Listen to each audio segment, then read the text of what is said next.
si myslím, že ty si ten človek, ktorý si sa zatne a proste sa snaží preraziť a robiť chyby.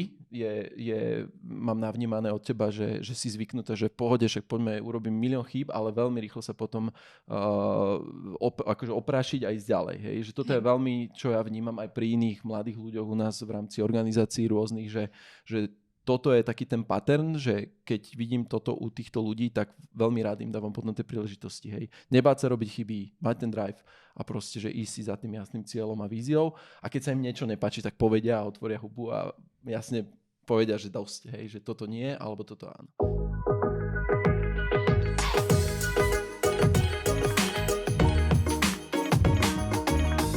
Ahojte, milí priatelia, som nesmierne rád, že sledujete a počúvate podcast Moderná firma. Spolu so mnou tu vidíte, nie je Gríši, ani Jablko, ani nikto iný, ani Marko dokonca. Je tu spolu so mnou Veronika a dnes by sme sa veľmi radi porozprávali o tej takej téme, ktorú sme už načetli voľakedy si dávnejšie v podcastom s Gríšim, a to konkrétne o tom, že sme sa rozhodli VZO otvoriť aj v Dánsku a práve preto tu mám Veroničku, pretože ona je naša parťačka v biznise. Hodou okolností. Tak ja to tak na úvod, že plánovanejšie sme to plánovali s Gríšim, samozrejme, a spolu s Veronikou. Ja ťa, Veronika, nebudem predstavovať úplne, že z môjho pohľadu, ja ťa iba tak skôr doplním. Ja budem veľmi rád, keď sa ty predstavíš nám tuto všetkým. A neskôr by sme sa teda porozprávali o tom teda, že prečo práve Dánsko, aké aktivity tam už rozbiehame, ako čo tam konkrétne riešime, ale najprv predtým ešte teda, tak skúsa nám tak predstaviť, že teda kto si, čo si, odkiaľ si, koľko máš rokov, aké a tak ďalej. Takže Veronička, kto si? No čo, do akých detailov poviem? Podľa mňa teraz asi najlepšie už ma opísať, že som mladá podnikateľka, ale tak v našom ekosystéme už pôsobím nejaký ten rôčik, nie už asi skoro, už vyše 2 rokov. Mm-hmm. Dostala som sa vlastne paradoxne do nášho ekosystému cez OpenLab. A môžeme presne popísať aj to, že akými cestami, alebo aká bola tá tvoja journey? Moja cesta bola, že vlastne ja som spojená už v Dánskom dlhšie, ja som študovala v Dánsku, no a potom som sa na začiatku covidu vrátila na Slovensko, kde som teda nejako dostala sa na pracovný trh. Okúsila nejaké možnosti v korporáte, ktoré ma teda veľmi nenadchli a nebavili, a už tesne predtým, ako som zvažovala ísť naspäť do zahraničia, tak som sa vlastne dostala do OpenLabu. Ešte som si povedala, že poslednýkrát vyskúšam nejakú prácu. Začala som robiť marketingu v OpenLabe. Som možno dobrých pre mňa a šťastných okolností, alebo celkovo sa mohol ukázať môj potenciál asi viac, lebo som sa dostala ako šedá eminencia do vedenia OpenLabu na pár mesiacov a pochopila som, alebo aj ostatní ste okolo mňa pochopili, že mi lepšie ide strategické uchopenie vecí, vízie, pretavenie to do reality, keď je tam ešte tá hmla a veľa ľudí si to nevie predstaviť a napárovať na to konkrétne kroky. No a začala som si potom nejako, alebo som vás doslovne, že teba, Gríšio, až oslovila s tým, že chcela som ísť aj ja už podnikať, nechcela som už len pre niekoho robiť. S touto vlastne nejakým plánom, víziou som išla, aj keď ešte to nebolo veľmi vykreované naspäť na Slovensko, ale teda boli menej odvážne tie plány, ako sa potom vykreovali s vami. Že mala si podnikateľské ambície? Áno, mala som podnikateľské ambície, hej, skúšala som si niečo na nejakých svojich menších projektíkoch, osobne, ale tak zahodila som ich. Nevidela som v nich nejakú väčšiu perspektívu. Dohodli sme sa potom na tom. Že išla si teda ten marketing, hej? Áno. Začala v podstate v OpenLabe. Áno, potom som začala teda viac uchopovať strategickejší aj OpenLab. Pomáhala som nejakú dobu aj rozbiehať Skyro, strednú školu. No a potom som sa viac teda presunula do toho business streamu, kde som pomáhala zakladať Warper, čo je naša ďalšia organizácia tu na Slovensku, ktorá sa venuje vyslovene startupom a startupovému svetu. Je to vlastne equity-based program, niekoľkomesačný, kde sme s VZOm spoluzakladateľom, a teda ja som tam aj osobne figurovala spolu s Gríšim a ešte ďalším partnerom Oliverom. Máme inak vlastne v tom podcaste, máme tam samostatný podcast Miliardové startupy, v tom môžete vidieť časť. Odporúčame si pozrieť, aby ste videli Veroniku aj v trošku inom obraze. Áno, na startupy, VC svet. V tom najčastejšie nájdete ako moderátorku. Takže teraz som vlastne v opačnej roli, že som tu spovedaná. Trošku, ja sa tu dneska zahrám trošku na takého moderátora, alebo takého, že spovedník, budem ťa spovedať hlavne, aby si teda vedela rozprávať o tom, že aké aktivity teda v tom Dánsku máme a čo vlastne konkrétne riešiš. No ale akože dobre, takže toto je môj track record biznisový, no a teda zhruba rok a pol dozadu sme začali aj formátovať a hľadať market fit najprv krajiny, ktorú si vybrali sme si to Dánsko. K tomu možno povieme skrátke, lebo už niečo asi Gríši hovoril v nejakých predošlých epizódach, že prečo sme si to vybrali. Možno sa dostaneme, to by som ešte tak skočil ti do rečí, že k tomu sa ešte môžeme aj dostať. Môžeme si potom povedať konkrétne, že prečo práve to Dánsko a tak ďalej, ale však zatiaľ chceme o tebe hlavne, že teda, že mala si, hlavne, že študovala si v Dánsku, bola si tam, žila som tam, hej. Poznám, väčšina mojich kamošov sú vlastne, alebo známych, ktorí sú nadobudla tam, tak sú Dáni, ale teda akože poznám medzinárodnú komunitu, ale ja som bola tá, ktorá sa čo najviac snažila infiltrovať a pochopiť tie aj národné nuancy a trh Dánska, aj keď teda najprv z toho pohľadu ešte študenta, mal som tam samozrejme nejaké také kratšie brigády. No a áno, a osobne ma aj oslovilo to Dánsko spôsobom života, myslením, hodnotovo a čím ďalej viac spoznávam teda posledný rok a niečo, keďže som tam už aktívne prítomná aj biznisovo. Je to veľmi blízko k našemu spôsobu podnikania celého VZA. Hej, to ako fungujeme, ako máme kultúru a to nastavenie. Ale ešte mi to nedá, natíska sa mi taká otázka na teba, že aké ty máš, že spýtal som sa teda, kto si a čo si a tak ďalej, hej, ale že aké ty máš také tie vlastnosti, prečo si myslíš, že sme vsadili, poviem na teba, že karty, hej, že prečo chceme s tebou spolupracovať? Že máš to tak v hlave upratané? Teraz ťa trošku tak rozhodím. Možno je to spôsobené ešte môjim vekom, hej, samozrejme som od vás o dosť mladšia, ale nebojím sa riskovať. A nebojím sa vkročiť do tých vôd, kde sú možno iní opatrnejší. Pozerám sa na to, že čo najviac, čo by som mohla stratiť, je proste, že budem mať kvázi nudný život a budem niekde zamestnaná. Ale to je pre mňa vlastne, že tá najhoršia možnosť, lebo verím v seba, že dokážem si proste zarobiť svojou hlavou, svojimi rukami. Podľa mňa preto, že asi nebojím sa vyskúšať tie veci, nebojím sa nájsť spôsob, aby to fungovalo. A keď to nefunguje, tak viem vytrpieť a vymyslieť spôsob a prečkať tú fázu, kým to bude fungovať. Super. Povedz teraz ty, prečo za mňa to úplne sedí, Mne osobne vždy fascinoval ten tvoj drive a poviem to aj také, že a teraz nehovorím o tej mladosti ako také, ale že proste, že celková tá dravosť, hej, že osobne vnímam, že naozaj, že síce vidíš nejaké prekážky, ťažko niekedy niektoré prekážky prekonávaš, ale akože si myslím, že ty si ten človek, ktorý si sa zatne a proste sa snaží preraziť a robiť chyby.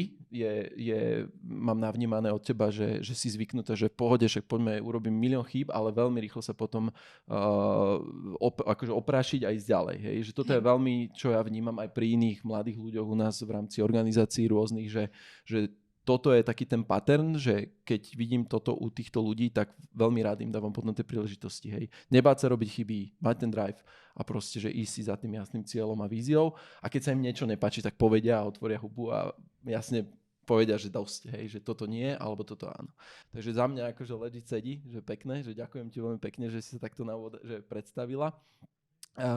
Ja by som dal hneď takú akože otázku, teda, že, a to sme už vlastne aj spomínali s Gríšim už v predošlom podcaste, že prečo práve sme si vybrali Dánsko, ale skús to ty povedať z toho tvojho pohľadu, hej, aby to teda nebolo len, že Gríši si povedal, alebo ja som si povedal, ale skús to ty z toho svojho pohľadu porozprávať, že teda aj ostatným, tí, ktorí nás počúvajú, že ako si vybrať napríklad ten iný zahraničný trh, prečo práve to Dánsko sme si vybrali. Takže moja otázka je vyslovene tak postavená, že prečo práve že Dánsko, prečo práve Kodaň, hej, napríklad, alebo prečo sme uvažovali aj nad tou Kodaňou ako hlavným mestom, ale zároveň máme aktivity aj mimo toho mesta a toto by ma zaujímalo. Takže skús nám to takto priblížiť.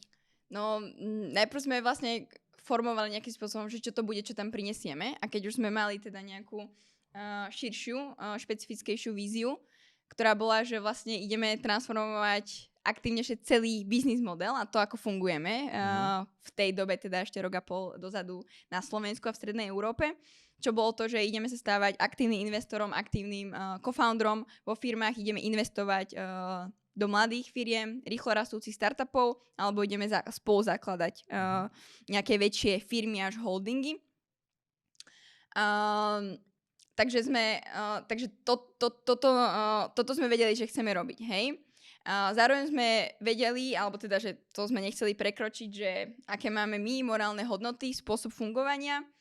A samozrejme, kľúčový prvok tam bol aj vo mne ako osobe, keďže sme vedeli, že ja tam pôjdem, presťahujem sa, budem to tam ja fyzicky rozbiehať a mám skúsenosť toho trhu, mám to pochopenie, ako fungujú tí ľudia, ale zároveň hľadali sme aj dostatočne globálny trh, ktorý nebude hyperkonkurenčný, ako by bola, keby sme hľadali, že len globálny trh a možno s týmto ešte, dobre, možno že by sme nedávali až taký dôraz na tie morálne hodnoty, tak možno by to bolo, že Londýn, hej? Lebo teda ešte, ak sa, samozrejme, čiatočne sme pozerali na segment, v ktorom sme silní, v ktorom dominujeme, čo je fintech. Hej, že máme samozrejme portfólio, áno, je to prevažne fintech, samozrejme máme traveltech, edutech, hej, medtech, proptech začíname, ale... S tým sa ťažko ide do sveta. Áno, ale ten fintech naozaj sme technologicky tam najsilnejším. Skúsenosťami aj technologickou infraštruktúrou. No a Kodaň je veľmi silné fintechové mesto. Je to globálne, je to taká spojka, je to spojka Škandinávie, je to spojka aj s regiónom a je to spojka aj s americkým trhom.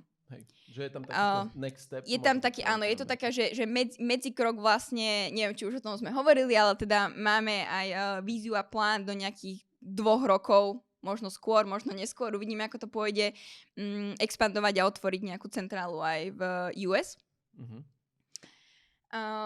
Takže toto bolo asi, že stalo to na mne, mojich skúsenostiach, že poznám najlepšie ten dánsky trh, aj keď nebolo to také, že hneď by sme si odpovedali, že poďme do toho Dánska. Ešte ti do toho trošku skočím, že prečo sme si aj vybrali Dánsko, bol aj ten odliv toho talentu. Áno, áno. Že to bol jeden z dôležitých aspektov, bolo, že strašne veľa Slovákov, mladých, akože talentovaných Slovákov uteká do zahraničia, že o tom asi v našich podcastoch sa bežne viete, spomíname, bežne to spomíname, presne tak. A dánsky trh, pokiaľ viem, tak bol jeden z tých prvých, alebo teda myslím, že druhý.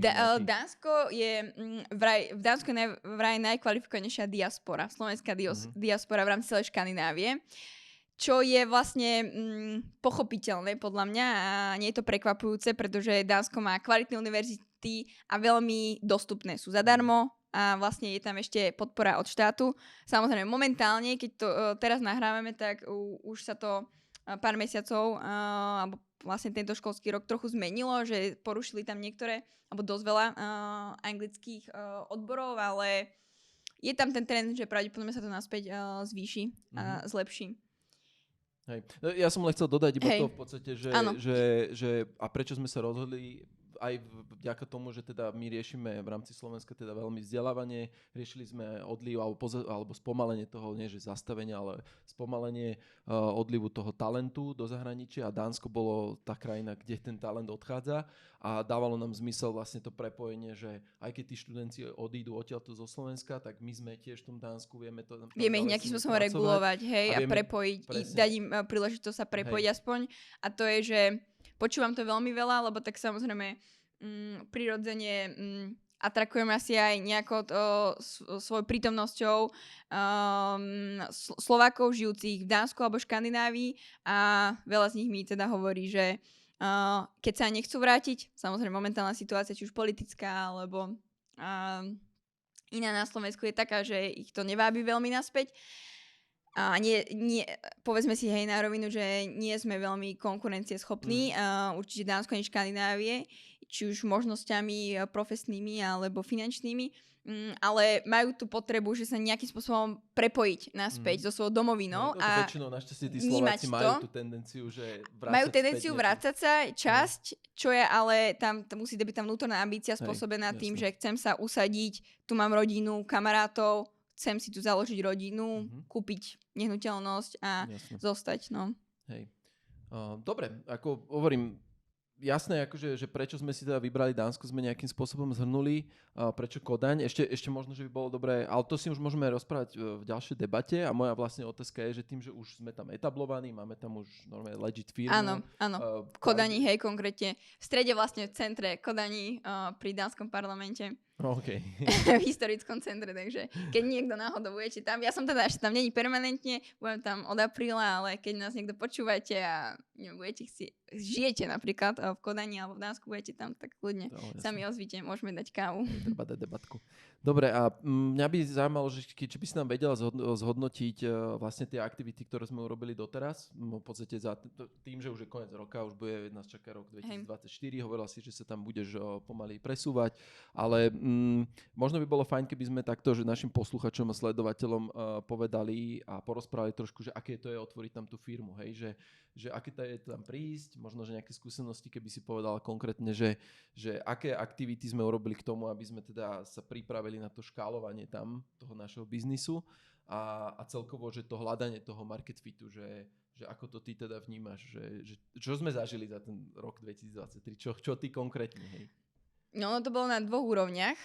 Jedna úroveň je tá, že realita bola tá ešte rok dozadu, že sme tam mali, že takmer žiadne alebo minimálne kontakty, network, na ktorých vlastne stojí náš biznis a naše fungovanie. Takže to bolo, že stavala som ten network a stávam ho na zelenej lúke, čiže bez nikoho, čiže samozrejme, že ten business development je tam úplne inak. Úplne inak k tomu pristupujem ako tu na Slovensku, kde už sme nejakým spôsobom etablovaní, alebo teda celkovo by som povedala, že aj v Strednej Európe, že už je to ľahšie robiť ten business development ako tam. No a v druhej úrovni to bolo, že áno, že presne ako si spomenul, že hľadanie toho špecifického market fitu, že na čo reagujú, na čo fungujú, v čom fungujú dani, alebo teda celkovo, že inovatívna scéna a startupová scéna. No a myslím, že tu sme našli. Potvrdilo sa nám vlastne to, že sme konkurencieschopní a to, čo robíme, akú kvalitu tu robíme, tak je to európska, respektíve svetová kvalita budovania tých produktov a hlavne podpory toho aj hľadania toho talentu, nájdenia ho, či už pri tých startupoch v tej skorej fáze, alebo atrakovania skúsených expertov, podnikateľov už, ktorí chcú priniesť nejaký nový digitálny produkt alebo založiť novú firmu, holding. Čiže to sme našli, no a toto, čo hovorím, že to je vlastne už tie výstupy, ktoré sa vyprofilovali, ale tak akože realita je tá, že už mám tam solidné kontakty, dalo by sa povedať spojky alebo partnerov. Mňa by zaujímalo aj, že skús aj popísať ten proces toho, že čo si urobila ako krok 1, 2, 3, že čo to znamená, že ako si napríklad, lebo spomenula si, že proste na zelenej lúke som si tam stávala nejaký network, hej, nejaké kontakty si zháňala a že ako si to urobila? Že čo? Lebo Matej a Gríši zase dánsky trh poznajú, že nepoznám tam v podstate, že možno cez LinkedIn pár ľudí, ktorí tam nejakým spôsobom pôsobia, ale nepoznám ich nejak osobne. Takže tá naša pomoc bola minimálna. A teraz moja otázka je, že OK, že chceli sme ísť na ten iný trh, vybrali sme si Dánsko, ale teda, že čo to bolo? Čo si urobila? Bolo to zmapovanie toho trhu. Samozrejme, že tie informácie sú podľa mňa že dobre dostupné online. Takže v prvom kroku to bolo, že zmapovanie scény, čiže vyhodnotenie si nejakých kľúčových partnerov a potenciálne, alebo teda celkovo kľúčové subjekty, či už v startupoch, vo firmách, v jednotlivých segmentoch, potom ďalšie kvázi spojky, ktoré sú kľúčové, či už sú to právne firmy, účtovné firmy, VC fondy, ďalší investori, nejaké ďalšie organizácie, ktoré vlastne pôsobia na startupovej inovatívnej scéne, ktoré buď organizujú nejaké eventy, alebo podporujú nejakým spôsobom od finančných až po nejaké ďalšie praktické veci a služby, startupy alebo celkovo, že inovačnú scénu. Vytipovala som si, a z toho som si vytipovala aj kľúčových ľudí, väčšinou teda nejakých decision makerov alebo C-level ľudí, ktorým som že písala veľa z nich bolo ochotných sa so mnou stretnúť. A teda samozrejme, že som sa im predstavila nejakým spôsobom a potom už to bolo o diskusii a ako Gríši asi hovoril mi, že asi na mojej charizme. A o tom samozrejme, že že im dávalo zmysel, čo chceme robiť a čo už robíme v Strednej Európe. No a potom tá druhá úroveň je to sieťovanie, ktoré primárne funguje podľa mňa najlepšie v prvom kroku, že cez Slovákov, krajanov, hej, ktorí veľa sa mi aj ozvalo Slovákov, aj sa mi ozýva. Je ochotných, má aj prepájené ich ďalšie kontakty, či už sú to nejaké ďalšie slovenské, české, alebo proste celkom medzinárodnú komunitu, ktorá tam žije, alebo Dánov. No a tretia úroveň bola, alebo teda aj je stále, že keď už si vytvorím nejaký vzťah s niekým kľúčovým v tej komunite, tak napojiť sa ako keby na ten jeho to gravitačné pole alebo ten network tých kontaktov, čo je teda vlastne najdlhšia fáza trvá, lebo tak to vybudovanie vzťahu nie je zo dňa na deň. Hlavne povedala by som, že áno, že Dáni sú takí veľmi, že to sa pre niekoho môže zdať, že sú chladní, ale v realite to je tak, že vlastne im to podľa mňa len trošku viac trvá, že kým získajú dôveru natoľko, že sa dostaneš pod tú ich ako keby kožu, ale keď sa tam dostaneš, tak je to, že trvalé. Hej? Nie je to, v tom je rozdiel napríklad oproti Američanom, hej, ktorí sú hneď otvorení, ale nedostaneš sa hneď, ale teda nedostaneš sa vlastne takmer nikdy pod tú ich kožu. No a takže tieto 3 úrovne a popri tom som vlastne tým, že som jednala s tými ľuďmi, samozrejme polovične asi neviem 50-60% Dánmi, 40% medzinárodná komunita, tak som spoznávala, ako funguje ten trh v realite, v praxi.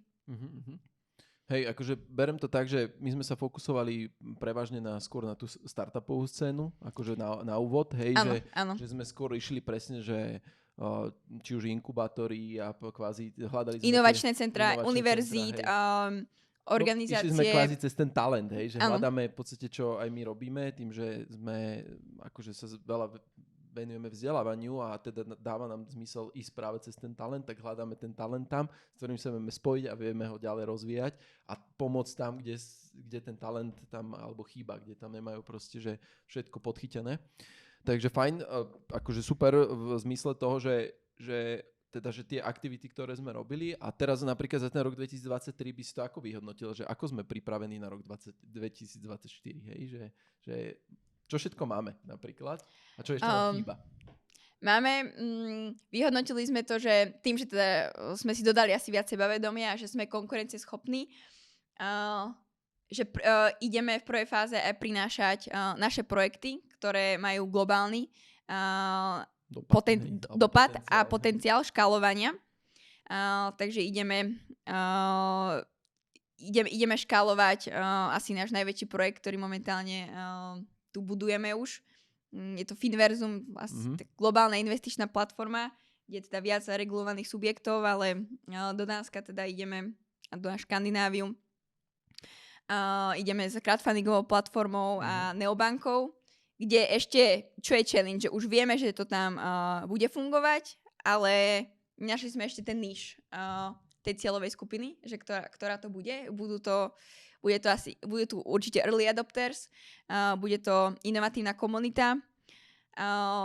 No a teda dáme tam príležitosť na tej crowdfundingovej platforme aj našim projektom z ekosystému, venture, real estateovým, ale dáme príležitosť aj nejakým dánskym projektom.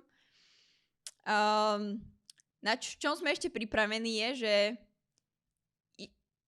veľmi podľa mňa dobrý krok som spravila a čo možno nenapadne väčšinu zahraničných firiem na zahraničnom trhu, keď tam ešte vlastne nie je ani. To som zvedavý, čo išla som do regiónov. Vlastne spravila som to isté, čo sme robili aj tu, alebo sa snažíme robiť, že hlavne s tým talentom. Išla som sa pozrieť, že ako vyzerá ten talent, ako to vyzerá mimo hlavného mesta, lebo vždy je hlavné mesto v každej krajine je určitá bublina. To je taká a je to združovač najväčší a gravitačné pole talentu, hej? Ale Dánsko je celkovo vyspelá krajina tým, že má naozaj že kvalitné univerzity, tak ten talent minimálne v tej skorej fáze, čo sú, beriem, že stredné školy, univerzity, je rovnomernejšie alebo aj inak trochu distribuovaný ako na Slovensku. Takže som vlastne začala budovať network, aj konkrétne spolupráce aj na pevnínskom Dánsku, na Jutlande, kde sú teda vlastne druhé najväčšie mesto Aarhus a tretie asi je teraz považované Aalborg, čo je úplne na severe, čo je dosť ďaleko od Kodane. Lieta tam dokonca aj linka letecká, alebo vlakom to trvá skoro 5 hodín. Áno, vlaky sú celkom povedené, ale je to také, že ako u nás Košice, Bratislava. No a zistila som, že je to vlastne skrytá baňa talentu medzinárodného, doslovne, lebo teda sú tam silné univerzity. Samozrejme, medzinárodný talent. Áno, čiže Dánsko je veľmi dobre v tom brain gaine, čiže získavaní toho talentu. Minimálne počas toho teda univerzitného štúdia. No a tie regióny sa tiež k tomu stávajú veľmi prezieravo a podporujú. Podporujú tie inovácie, podporujú to infraštruktúrou. V praxi to znamená, že napríklad Aalborg, čo je fakt, že maličké mestečko, myslím, že ako Žilina, a je tak vlastne aj umiestnené severne, je tam obrovská podpora aj z regiónu, z okresu, alebo okresu sa to dá, z municipality.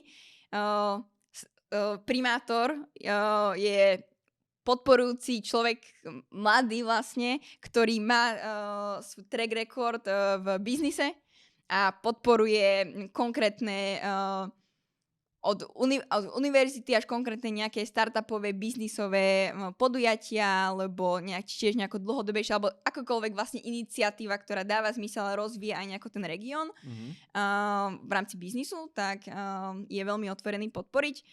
Bola som tam ja na konkrétnom jednom podujatí, Startup Weekend sa to volalo, je tam jedna nezisková organizácia, ktorá vlastne zhodou okolností, na ktorej čele sú Slováci, dva šikovní. Hej. No a už vyše, myslím, že skoro 15 rokov sa každý rok organizuje tento Startup Weekend, čo je áno, síce franchíza, ale teda oni to majú pod svojou organizáciou. No a darí sa im tam lákať zaujímavé mená, zvučné mená v rámci Dánska, ktoré buď tí ľudia, že už sú teraz úspešní podnikatelia, alebo dokonca že aj investori, vyrástli tam, alebo študovali a vrátia sa tam naspäť.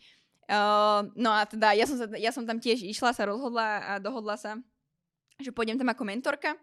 A teda dohodla som sa aj na spolupráci, že sme tam boli s VZOM ako oficiálny partner tohto podujatia. A tým pádom som tam strávila nejakých 4-5 dní. A navnímala som veľmi pekne celý ten ekosystém. Bola som pozrieť, sú tam 2 silné univerzity, bola som pozrieť inovačné domy alebo inovačné strediska, oddelenia tých univerzít. Čo teda, ja to prekladám, že akože Innovation House sa to volá Innovation Departments. No ale v praxi sú to, že veľké budovy, kde je vytvorená, že od coworkov až po akékoľvek laby, technologické zariadenia, atrakujú tam aj pool investorov, aspoň na nejakej báze štvrťročnej, polročnej alebo ročnej. Snažia sa nejako edukovať aj v skorých fázach v podnikavosti tých študentov. A samozrejme je tam aj celkom fajn prístup na rôznych úrovniach finančného kapitálu. Takže toto som tam videla, že hypermoderné naozaj budovy. Súčasťou vlastne Aalborskej univerzity, ktorá je teda tá väčšia, ktorá má celý univerzitný park. Je súčasťou vlastne komerčný prenajomca vedecký park, nový Science Park sa to volá. Čo je, že podľa mňa pre nás Stredoeurópanov a hlavne aj Slovákov, že niečo, kam by sme sa veľmi radi chceli dostať, budeme radi, ak sa tam dostaneme, že do pár jednotík alebo desiatok rokov, že sídli tam skoro 300 firiem, skoro 3000 zamestnancov, má tam pobočku najväčšia dánska firma Novo Nordisk, až po nejaké menšie firmy alebo ďalšie korporáty, ktoré sú napojené priamo na výskum a spoluprácu s Aalborgskou univerzitou, ktorá má veľmi silné odbory technologické v rámci robotiky, myslím, že vesmierneho výskumu a iných technológií. Je vidieť, že tam investujú do toho áno, že tak vlastne, že, ale je tam podpora vlastne, že lokálna, lebo toto je z univerzity a z regiónu. No, ale prečo je teda podľa mňa skrytá baňa talentu, je, že aj tak je tam veľmi výrazný ten brain drain smerom do Kodane. Väčšinou sa to udeje, že krátko potom po skončení toho štúdia, alebo teda smerom do zahraničia, samozrejme. Lebo aj tak na to, čo tam všetko je, tak vlastne to bol prvý taký znak, ktorý som, že tie budovy vlastne, že na to, ako to bola perfektná infraštruktúra, oni boli poloprázdne. To je zaujímavé, že tí študenti, oni tam, alebo teda ktokoľvek, že oni to dajú aj nejakú dobu po skončení toho štúdia, im dajú, že zadarmo priestory, hej, a že to fakt, že že boli poloprázdne. No a tí ľudia teda vlastne, bavil som sa, ktorí sú na čele tých Innovation Departments, a teda aj vo vedení toho Novy Science Parku, mi hovorili, že je to citeľné, že je tu menej príležitostí ako v Kodani, že nie je až takým zvykom, že sa pozerajú firmy, ktoré sú dánske a sídlia v Kodani, alebo nejaké medzinárodné firmy, že až tak častejšie a nejako strategickejšie, alebo možno, že ich to je stratégia, ale proste nie až tak aktívna po tých regiónoch, že väčšinou idú len, ja neviem, raz za rok, spravia alebo zafinancujú nejaký demo day, hej, kde sa môžu odprezentovať tie projekty alebo tie talenty, hej, ale nie je to také, že strategická spolupráca. Väčšinou, keď sa jedná o nejakú strategickú spoluprácu, sú to len jednotlivci. Sú to nejakí ľudia, ktorí práve že vyrástli, pochádzajú z toho regiónu a teda chcú tam dávať nejako naspäť. No a my sme veľmi dobrí v uchopení talentov, takže vlastne ja som išla aj do toho Aalborgu s tým, že dáme nezištne niekoľko desiatok konzultácií pre tie najväčšie talenty, pre tie vlastne výherné startupy, dokopy to bolo 6 startupov v 2 kategóriách, kde im dávame ešte aj v dnešnej dobe technologické konzultácie, biznisové konzultácie. Snažíme sa, aby vlastne tie projekty neskončili po tom startup víkende, pretože oni im dali nejakú podporu, ale tak samozrejme tá je minimálna na to, čo potrebujú, aby sa to z toho pred MVP štádia, alebo častokrát vlastne niektoré v jednej kategórii to boli len idei, stalo aspoň nejakou skutočnosťou. A častokrát, že to najcennejšie, čo oni potrebujú, že to nasmerovanie, lebo sú to first time foundry, a keď sú to aj že skúsení, že experti, že už robili v tom industrii a že majú ten industry knowledge, tak nemajú tu podnikateľský skill a skúsenosť. Takže to sa snažíme teraz nejakým potenciálnym projektom dodávať a nezištne. A uvidíme, čo sa v tom v budúcnosti vykreuje. Niektorými sme si už aj sadli na toľko, že tam vidíme nejaký potenciál spolupráce. Áno, však v podstate je tam vidieť, že ten talent tam naozaj že je veľmi kvalitný. A dokonca by ma ešte zaujímalo, že či by si je vedela povedať tak v krátkosti, že ako vyhodnocuješ tie projekty, ktoré tam boli, že za teba, hej, že čisto tvoj pohľad, že ako to vnímaš? Že na takej škále. Tí ľudia, vyhodnocujem, že boli to, že takisto skorá fáza, ako sme my, alebo ako som ja zvyknutá pracovať vo Varperi, alebo aj vlastne do VZA nám chodí veľa takých dopytov alebo lídov. Ale tí ľudia sú oveľa viac nastavení podnikavo, už zo začiatku. Že nemusia si to prebudzať v sebe. Majú to už prebudzenie, lebo sú v tom prostredí. To prostredie naozaj v nich podporuje tú podnikavosť. Čiže vlastne už od začiatku o dosť inak rozmýšľajú nad uchopením tej myšlienky a smerom k vytvoreniu z toho biznisu fungujúceho.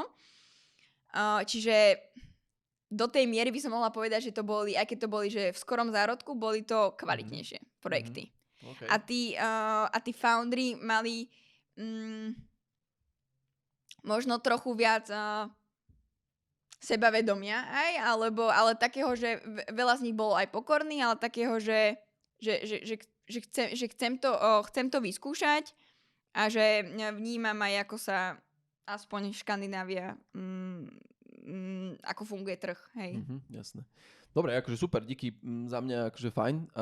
Ja mám také, že však teraz si nám tak pekne popísala tú baňu toho talentu, aj mimo akože teda len Kodane, ale že teda, že aj v regiónoch je ten talent. Popísala Aalborg, ale to isté je aj Aarhus na iných príkladoch. Že je to tam akože roztrieštené a tak ďalej, ale zároveň naozaj ten talent potom sa odlieva presne buď Kodaň alebo iné, alebo do zahraničia.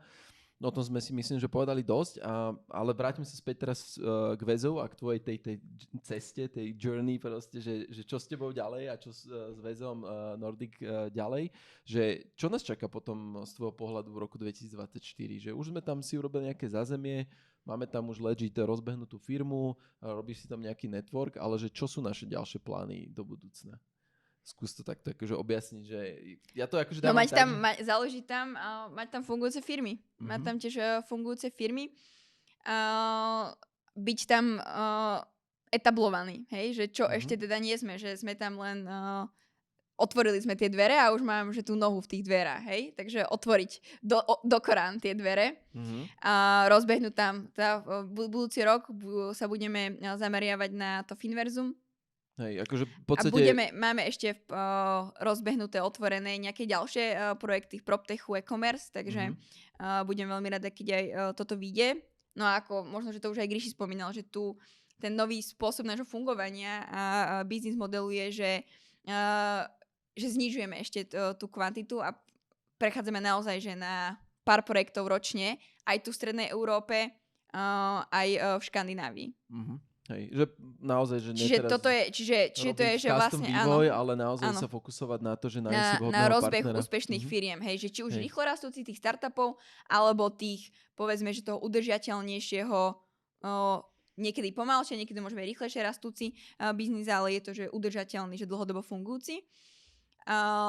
No a samozrejme, že vyhľadávať aj tam ten talent, ktorý keď sa s ním mečneme, tak buď do ňoho zainvestovať, alebo mu pomôcť sa prejaviť a dať mu tú príležitosť. No a tretí stream je taká strategická práca, podpora aj slovenskej diaspory. Tak neboli by sme to my, aby sme podľa mňa nešli aj s nejakým takým vyšším zámerom. Však to bol vlastne jeden z dôvodov, prečo sme sa rozhodli finálne pre to Dánsko. Tak budeme robiť sériu viacerých podujatí. Budúci rok určite aj ten ďalší. Aktívne naprieč regiónmi, čiže budú aj v Kodani podujatia, ale budú aj v Aarhuse, v Aalborgu. No a načíname aj nejaké ďalšie krajiny v Škandinávii. Norský trh. Pozerám sa aj po Norsku. Áno, norský trh síce nie je tak otvorený, alebo Nóri sú nie tak otvorení ako Dáni, ale je to maličká startupová scéna, ale šikovná. Hej, že Remarkable napríklad, hej, že pochádza z Osla. Myslím, že sa tam v jednom labe takom vykreoval. Čiže postupne sa pozerať aj po tých ďalších krajinách. Tam sa na to pozrieme takým spôsobom, lebo teda zatiaľ neplánujeme nejakú že fyzické škálovanie, expanziu aj po tých ďalších škandinávskych krajinách. Predsa je to veľmi blízko, je to tak veľmi prepojené, že to zatiaľ nedáva zmysel. Ale pozerám sa tam po takých spojkách, alebo možno ich možno nazvať relationship manažérov, alebo niečo také. Je mi to vlastne asi jedno, že aké národnosti. Samozrejme, že ak to budú Slováci, tak budú nám najviac rozumieť a možno najrýchlejšie pochopia a navnímajú, že to naše fungovanie a možno, že sa najlepšie namečujeme, ale že týmto vyzývam aj, ak nás niekto počúvate, lebo tak vlastne... budú to len Slováci asi a maximálne Češi, ktorí nás počúvate v slovenčine. Hej. Ak žijete v nejakej inej škandinávskej krajine, alebo aj niekde inde v regióne, Dánska mimo Kodani, kľudne v Kodani, ale teda, že primárne asi tie iné škandinávske krajiny a regióny Dánska, máte záujem sa nejako zapojiť alebo fungujete v týchto komunitách biznisových, inovačných, startupových, tak sa mi kľudne ozvite. Sa mi páči, že to tak robíš, taký hiring nenapadný. Počúvate, že keď žijete niekde tam v Nordic, hľadám si kolegov do týmu. Veronika si hľadá kolegov, presne tak. Áno. akože pointa je, že ja ti ďakujem, Veronika, za to, že som ťa takto akože v krátkosti do tej polhodinky mohol vyspovedať v rámci týchto otázok aj v rámci tých aktivít, ktoré sme tam už robili alebo ktoré teda plánujeme. Zároveň presne, ak sme toto teraz na konci povedali, že Veronika si hľada nových kolegov, nielen priamo v Dánsku a v Kodani a v okolitých regiónoch, ale takisto je to v podstate aj ten celý Nordic, akože by som povedal, že všetky tie krajiny okolo. Ja ti, Veronika, ešte raz veľmi pekne ďakujem, že si nám zodpovedala nejaké otázky. Myslím si, že to môže pomôcť ľuďom, keď si budete počúvať tento podcast, že akým spôsobom sa etablovať do iných krajín, prípadne do Dánska. Máte nejaké skúsenosti od nás, ktoré sme... Áno, nehovorím, že je to všeobecný návod. V každej krajine je niečo špecifické. Európa je bližšie asi možno, že teoreticky na európsky trh s tými samozrejme národnými nuansami. To môže fungovať. No. Iný kontinent, povieme vám o 2 roky. A mne ako nakoniec by som len tak v rámci tohto podcastu spomenul, že budeme veľmi radi, keď nás budete ďalej sledovať, takisto keď nám dáte nejaké otázky priamo dole pod podcastík. Dajte nám páčiky, lajčiky, sledujte nás, dajte nejaký subscribe, jak Jablko to vždy hovorí, že tie algoritmiky to majú tam v pozadí veľmi radi. A my tak zároveň môžeme potom posúvať, alebo budeme vedieť teda spätnú väzbu od vás, môžeme potom riešiť konkrétne vaše otázky a možno, že viac rozvinúť tieto debatky ohľadom toho, ako expandovať ďalej do sveta, pretože Dánsko nemáme tú konečnú koncovú stanicu, zvažujeme ísť ďalej, uvidíme, ako nám to pôjde. Takže veľmi pekne ďakujem, že ste nás sledovali, počúvali. Toto je Veronika, ja som Matej a vidíme sa na budúce. Čaute. Ďakujem aj ja. Čaute.